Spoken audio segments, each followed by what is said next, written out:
तस्कर से करीब 18 लाख रुपए का सोना पकड़ा गया है। तस्कर 343 ग्राम सोने के 3 तार की शक्ल में लेकर आया था। दुबई से आने वाली फ्लाइट AI 1928 से ये तस्कर पहुंचा था। लगेज ट्रॉली बैग में उसने सोने के तार लगा रखे थे। कस्टम विभाग की टीम ने इसे कार्रवाई करते हुए पकड़कर 18 लाख का सोना इससे जब्त किया है, जिसका वजन 343 ग्राम बताया जा रहा है।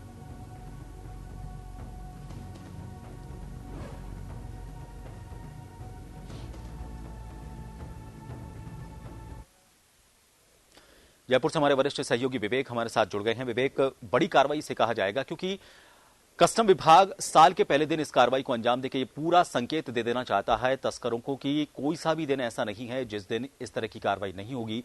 कई तरीके इजाद किए गए तस्करों की तरफ से, अलग अलग शक्ल में, अलग अलग तरीके से इसको पिघलाकर, अलग अलग शेप देकर इसको लाने की कोशिश की गई, लेकिन आज फिर ये बड़ी कार्रवाई की गई है।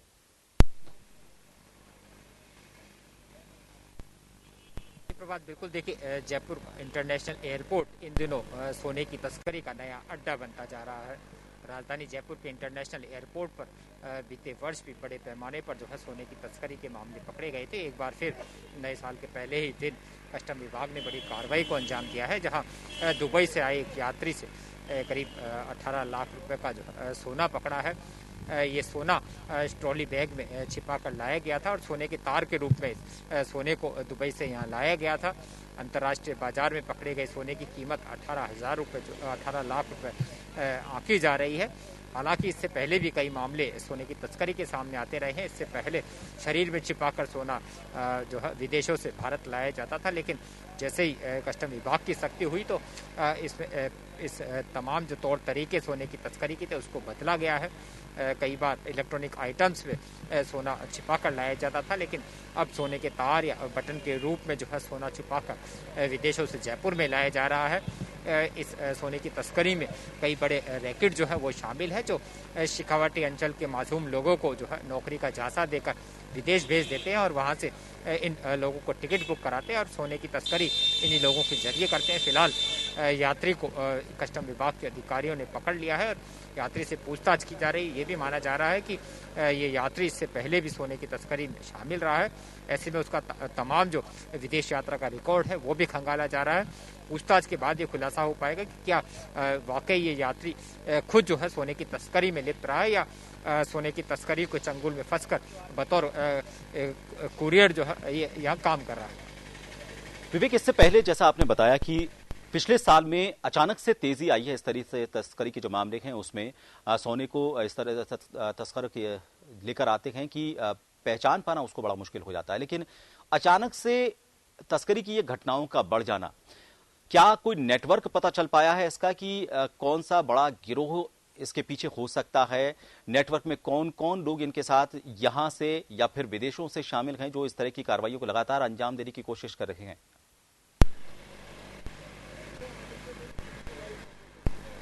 जी बिल्कुल, देखिए, ये माना जाता है कि विदेशों का सोना जो है उसकी क्वालिटी कहीं भारतीय सोने से बेहतर होती है और विदेशी सोना काफ़ी सस्ता होता है और यहाँ जिस तरह से अलग अलग टैक्स उस पर लगते हैं उसके बाद सोने की कीमत बढ़ जाती है। ऐसे में मोटा मुनाफा कमाने के लालच में जो है न केवल ज्वेलर्स बल्कि कई ऐसे माफिया भी सक्रिय हो गए हैं जो विदेशों से सोने की तस्करी कर रहे हैं। अधिकांश सोने की तस्करी जो है वो दुबई या आसपास के इलाकों से की जाती है और वहीं से फ्लाइट्स के जरिए सोना जो है वो जयपुर या अन्य इंटरनेशनल एयरपोर्ट पर लाया जाता है। तमाम एक नेटवर्क इस तस्करी में लिप्त है। यात्री जो है वो बतौर कुरियर काम करते हैं, जिन लोगों को नौकरी का झांसा दिया जाता है और विदेश भेज दिया जाता है। उनके तमाम जो टिकट बुकिंग से लेकर रहने का खाने का खर्चा जो है वो तस्कर उठाते हैं और उन्हें अपने साथ कोई बैग या लगेज लाने के लिए कहते हैं। लेकिन उस शख्स को ये पता नहीं होता है कि ये जो लगेज उसके साथ भेजा जा रहा है उसमें तस्करी का सोना शामिल है। लेकिन जैसे ही एयरपोर्ट पर उसको पकड़ा जाता है तो ये पहले से ही संदेह जो है तस्करों को हो जाता है कि कुरियर पकड़ा गया है, जिसके बाद तमाम नेटवर्क जो है वो तस्कर उससे छोड़ देते हैं, उसे अलग छोड़ देते हैं। ऐसे में अब तक सोने की तस्करी का जो मुख्य सरगना है या बड़े जो नेटवर्क है उन कड़ी को खंगालने में अब तक कस्टम विभाग की टीमें नाकाम रही है।